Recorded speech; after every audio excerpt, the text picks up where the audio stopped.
Assalamu alaikum, class 9 chemistry chapter number 1 states of matter and phase changes.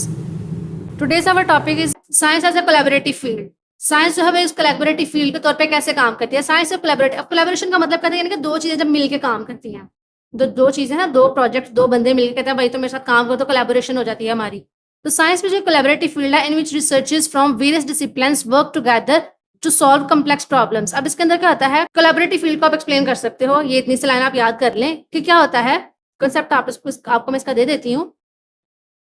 वो ये कि science जो है वो कोलैबोरेटिव फील्ड है, यानी कि मिलकर काम करने वाली है। यानी कि कुछ सम टाइम ऐसा होता है, कुछ रिसर्चर्स होते हैं फ्रॉम वेरियस डिसिप्लिन्स, मुख्तलिफ डिसिप्लिन से। जैसे कि हमारे पास एक डिसिप्लिन है, हमारे पास बायोलॉजी, दूसरा डिसिप्लिन है फिजिक्स। तो बहुत सारे बंदे ऐसे हैं मिलकर काम करते हैं ताकि वो एक से ज्यादा प्रॉब्लम्स को सॉल्व, कम्प्लेक्स जो प्रॉब्लम्स आती हैं उनको सॉर्ट आउट कर सके। कैसे कहते हैं, interdisciplinary teams can tackle problems more efficiently by leveraging and strength the expertise of each discipline. जैसे कि देखो, आप एक स्कूल में जाते हो, अगर आपसे कहा जाए कि जी यहाँ पे एक ही बंदा है मैथ्स वाला या इंग्लिश वाला। अब इंग्लिश वाला बंदा है, उसे हम कहते हैं कि जी तुमने साइंस भी पढ़ानी है, तुमने बायोलॉजी भी पढ़ानी है, केमिस्ट्री भी पढ़ानी है, फिजिक्स भी पढ़ानी है, मैथ्स भी पढ़ानी है, इस्लामियात, उर्दू, तर्जमा, ईच एंड एवरीथिंग तुमने पढ़ानी है। तो क्या वो पढ़ा सकता है? नहीं पढ़ा सकता। क्यों? क्योंकि वो उसका सब्जेक्ट नहीं है। अब एक उर्दू वाला बंदा है, उसने बायोलॉजी पढ़ी नहीं है, केमिस्ट्री पढ़ी नहीं है, तो वो कैसे पढ़ा सकता है? केमिस्ट्री वाला बंदा, उसे हम कहें चलो भाई तुम उठ के मैथ्स पढ़ाओ, तो वो नहीं पढ़ा सकता। तो इसके लिए क्या है, एक स्पेशल एक्सपर्टीज की जरूरत पड़ती है। ये बात एक्सपर्टीज की, हर डिसिप्लिन का एक्सपर्ट ही होना चाहिए। तो वो क्या करते हैं, बायोलॉजी पढ़ाने के लिए जोलॉजी का टीचर हायर करेंगे, केमिस्ट्री पढ़ाने के लिए केमिस्ट को हायर करेंगे, मैथमेटिशियन को क्या करेंगे, मैथ्स पढ़ाने के लिए हायर करेंगे। तो हर सब्जेक्ट के लिए अलग अलग एक्सपर्टी बंदा होता है। तो यहाँ पे भी इसके अंदर हर डिसिप्लिन का एक्सपर्टी वो लेते हैं। It is often leads to a quicker and sustainable solutions. तो उससे क्या होता है, जल्दी से और अच्छे से हमारे पास सॉल्यूशंस मिलते हैं। क्विकर मतलब जल्दी से, और हमारे पास सस्टेनेबल का मतलब है बहुत अच्छे से सॉल्यूशंस हमें आसानी से मिल जाते हैं। तो इसको ऐसा याद करने की जरूरत नहीं है। अगर याद करना है तो ये जो मैं निशान लगाया आप इसको याद कर लें, और इसको यहाँ से लेकर यहाँ तक लिख लें। अगर आपको लॉन्ग क्वेश्चन आता है कि भाई science as a collaborative field कैसे काम करती है, तो आप ये लिखते हैं साइंस जो है वो कोलैबोरेटिव फील्ड में काम करती है कि बहुत से डिसिप्लिन जो हैं वो इकट्ठे मिलकर कॉम्प्लेक्स प्रॉब्लम्स को सॉर्ट आउट कर सकते हैं। Let's discuss few examples of interdisciplinary collaboration in science. हम इसके एग्जांपल्स को डिस्कस करते हैं साइंस के अंदर। सबसे पहले हमारे पास एग्जांपल आती है ह्यूमन जीनोम प्रोजेक्ट। जीनोम किसे कहते हैं? जीनोम की यहाँ पे मैं आपको डेफिनेशन लिख देती हूँ। The collection of genes is called genome. यानी कि जब बहुत सारी जीन्स इकट्ठी हो जाती है तो उसे हम जीनोम बोलते हैं। फॉर एग्जांपल, ये हमारे पास एक क्रोमोसोम है, इसके ऊपर हमने बताया था कि जीन्स लगी होती हैं। तो जब एक बहुत सारी जीन्स हमारे पास इकट्ठी हो जाती हैं तो उसे हम जीनोम बोलते हैं। ठीक है, कहता ह्यूमन जीनोम प्रोजेक्ट यानी कि इंसान का जो जीन्स वाला प्रोजेक्ट था, एम्ड ये मकसद था to sequence and map of entire human genome, यानी कि ह्यूमन के जीनोम को अरेंज किया गया कि भाई किस तरह से एक सीक्वेंस बन सकता है। The project was completed, project complete हुआ कब? 2003 में। It involve the researchers from the various disciplines. अब इसके अंदर मुख्तलिफ किस्म के बंदे आए, किस तरह से? इंक्लूडिंग मॉलिक्यूलर बायोलॉजी, ऐसे बंदे जिन्होंने मॉलिक्यूलर बायोलॉजी पढ़ी थी, जिन्होंने जेनेटिक्स पढ़ी हुई थी, जिनके पास इंफॉर्मेशन थी, इन्फॉर्मेटिक्स, जिन्होंने लोगों को जाके अवेयर किया, और कंप्यूटर साइंस, जिन्होंने कंप्यूटर के ऊपर काम किया, मशीनरीज को यूज किया, कंप्यूटेशनल बायोलॉजी को यूज किया। तो यानी कि डिफरेंट फील्ड्स आ जाती है ना।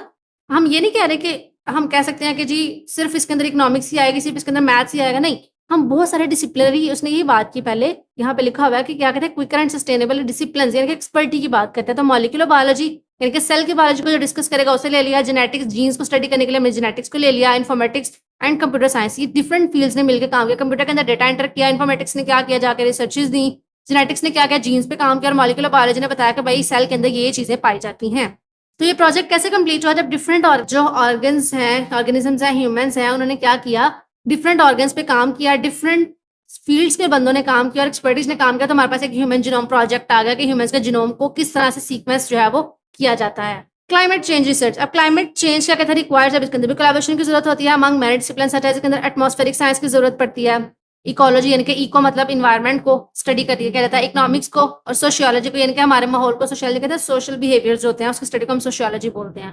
तो इस सारे को डिस्कस करेंगे तो हमारे पास क्लाइमेट चेंज की जो रिसर्च है वो आ जाती है। इनकी रिसर्च के अंदर ही यूज किया जाता है कोलैबोरेटिव फील्ड। मेडिकल रिसर्च के अंदर यूज की जा सकती है। मेडिकल रिसर्च के अंदर कैसे यूज की जाती है? Often depends upon interdisciplinary. Interdisciplinary का मतलब होता है डिसिप्लिन कहते हैं। ये देखो, डिसिप्लिनरी का मतलब कि जो आपकी फील्ड है, और इंटर मतलब के अंदर, तो यानी कि डिसिप्लिन के अंदर ही रहते हुए। कैसे? For example, cancer research involves oncologist. Oncologist ऐसे बंदे को कहते हैं जो कैंसर की रिसर्च करता है या कैंसर के बारे में डिस्कस पढ़ता है, सारा डिस्कशन करता है, उसे हम कैंसर कंसल्टेंट्स भी कह सकते हैं।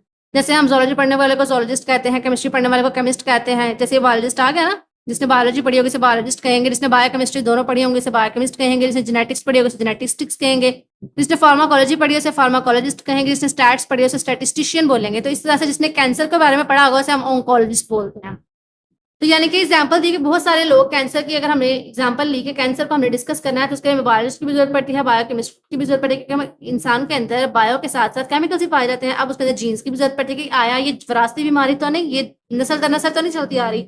अब उसके अंदर मेडिसिन की भी जरूरत होती है। तो मेडिसिन जो पेशेंट को रिकमेंड करते हैं वो फार्माकोलॉजिस्ट की मदद से की जाती है। स्टैटिस्टिशियन यानी कि हमारे पास जो कैलकुलेशन करते हैं कि इस इतने % जो लोग हैं उनको कैंसर हो रहा है, क्यों हो रहा है, वो सारे स्टैटिस्टिशियन के अंदर हमारे पास आ जाएंगी।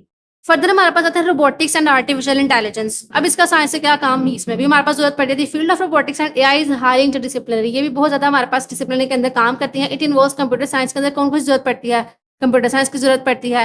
इंजीनियरिंग, जैसे हमने पहले बात की थी कि इंजीनियरिंग के अंदर क्या होता है कि मशीनरी वगैरह बनाई जाती है। बायोमेडिकल इंजीनियरिंग के अंदर क्या कहते हैं, ऑर्गेनिजम्स के लिए, जानदारों के लिए, इंसान स्पेशली ह्यूमंस के लिए, उनके टेस्ट के लिए, उनके टेस्ट बनाने के लिए जो टेस्ट वगैरह होते हैं, उनकी जो रिसर्च होती है, उनके लिए डिफरेंट मशीन्स बनाई जाती हैं। उसके अंदर मैथमेटिशियन की जरूरत होती है, न्यूरो साइंस की जरूरत होती है एंड साइकोलॉजी की जरूरत होती है। क्योंकि आपने पढ़ा है कि एआई जो है एक हमारे पास बहुत वास्ट फील्ड आ चुकी है। एआई जो है वो इतनी हो चुकी है कि अगर हम चैट जीपीटी की बात करें, हमारे पास सिंपल अगर मेटा एआई है तो हम क्या करते हैं, उसके ऊपर सर्च करते हैं, वो हमारे पास एक ह्यूमन लाइक डिस्कशन करता है, मतलब हमारे पास ह्यूमन की तरह बात करता है हमसे। तो उसके अंदर क्या कुछ चाहिए, मेरे कंप्यूटर चाहिए, कंप्यूटर साइंस की जरूरत होती है, इंजीनियरिंग उसको बनाया रोबोट्स ने, ये देखो रोबोट है, उसके लिए हमें इंजीनियरिंग की जरूरत है, मैथ्स की जरूरत है। अब न्यूरो साइंस, जैसे हमने एआई को बात की, तो एआई के अंदर क्या होता है, आर्टिफिशियल इंटेलिजेंस, यानी कि इंटेलिजेंट तो है, उसके अंदर अकलमंदी तो है और आर्टिफिशियल है, लेकिन वो नेचुरली नहीं। यानी कि आर्टिफिशियल इंटेलिजेंस के अंदर क्या होगा कि हमारे पास साइकोलॉजी, हमारे न्यूरॉन्स को पढ़ेगा, हमारी नेचर को पढ़ेगा। फॉर एग्जाम्पल हम कहते हैं कि मैंने एक काम किया, उसके ऊपर मेटा एआई पे काम कर लिया, मैंने चैट जीपीटी पे काम कर लिया। सिंपल सी हमारे पास चीजें, सबसे सिंपलेस्ट एआई की फॉर्म्स हैं। तो उसके अंदर हमने क्या किया, एक चीज डिस्कस की, उसको बताया कि ये मेरे पास शॉर्ट क्वेश्चन है, ये लॉन्ग क्वेश्चन है, तो इस तरह से मुझे ये असाइनमेंट बनानी है और मैंने ये काम करना है, तो हमें पूरी असाइनमेंट बना के दे देगा। ठीक है। अब उसके अंदर क्या होता है, अब उसको पता होता है कि इस असाइनमेंट तो हमारे पास पीडीएफ फॉर्म में हम करते हैं, तो वो क्या करेगा, लास्ट में क्वेश्चन पूछेगा कि आपको क्या मैं इसकी पीडीएफ बना दूं। यानी कि वो माइंड को रीड करता है, न्यूरो साइंस है, साइकोलॉजी को रीड करता है। वो अगर आप मूड सैड है तो आपको वो अपनी सिंपैथी देगा, अगर आप उसके ऊपर अग्रेशन शो करते हैं, उसके साथ फ्रेंडशिप कर लेते हैं, तो वो आपको साइकोलॉजी आपकी पढ़ना शुरू करता है, आपका सारा रिकॉर्ड रखता है, आपकी न्यूरो साइंस पे रिसर्च करता है। तो हम कह सकते हैं कि इसका जो न्यूरो साइंस जो है, इसका ताल्लुक है इससे, यानी कि बायोलॉजी आ जाती है ना साइकोलॉजी और न्यूरो के अंदर हमारे पास, तो वो आर्टिफिशियल इंटेलिजेंस के अंदर उसका भी बहुत बड़ा रोल है। तो collaboration has led to significant advancements, यानी कि बहुत ज्यादा इसके अंदर तरक्की आई है इन रोबोटिक साइंस के अंदर, ऑटोनोमस व्हीकल्स के अंदर, यानी कि ऑटोनोमस व्हीकल्स जो ऑटोमेटिक गाड़ियां होती हैं, मशीन्स लर्निंग, यानी कि जो मशीन होती है, जैसे ये मशीन लर्निंग है ना। ठीक है। अब जैसे जापान ने एक वो नया प्रोजेक्ट निकाल दिया हुआ है, जिसकी वजह से वो क्या किया करते हैं कि जी हमारे पास एक वेटर है, वो भी एक रोबोट ही है। नेचुरल लैंग्वेज प्रोसेसिंग के अंदर भी यूज किया जाता है। नेक्स्ट हमारे पास है स्पेस एक्सप्लोरेशन, स्पेस के अंदर भी यूज किया जाता है। ऑर्गेनाइजेशंस बहुत सारी ऐसी हमारे पास तंजीमें हैं, लाइक नासा की तरह है। नासा का मतलब क्या है, और हमारे पास इंटरनेशनल स्पेस स्टेशन जो होते हैं हमारे पास। ठीक है। आईएसएस इन्वॉल्व के अंदर कहते हैं साइंटिस्ट फॉर्म वेरियस फील्ड्स, बहुत सारी फील्ड्स है जो हमारे पास साइंटिस्ट हैं वो आते हैं ताकि हम ना ये जो स्पेस की जो स्टडी है उसको कर सकें। इसके अंदर कौन से होंगे, एस्ट्रोफिजिक्स जो सितारों का इल्म जानते हैं। ठीक है। प्लानिटरी साइंस जिनको प्लैनेट्स के बारे में पता है, जो प्लैनेट्स को स्टडी करते हैं। इंजीनियर्स होते हैं क्योंकि प्लैनेट्स में जाने के लिए हमें वो स्पेसशिप्स की जरूरत पड़ती है। ठीक है। बायोलॉजिस्ट की जरूरत है कि वहां पे जाके ह्यूमंस किस तरह के एनवायरनमेंट में एग्जिस्ट कर सकता है, और अगर वहां पे बीमार हो जाए तो उसकी सिम्पली मेडिसिन भी चाहिए होती है उसे।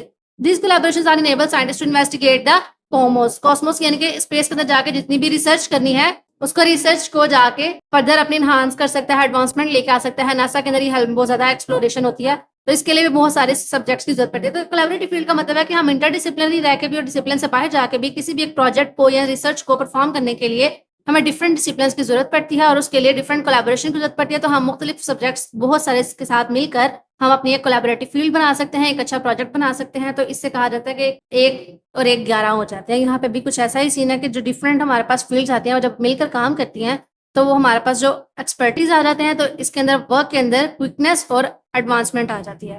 होप सो आपको समझ आ गई होगी। यही हमारा आज का टॉपिक था। अल्लाह हाफिज।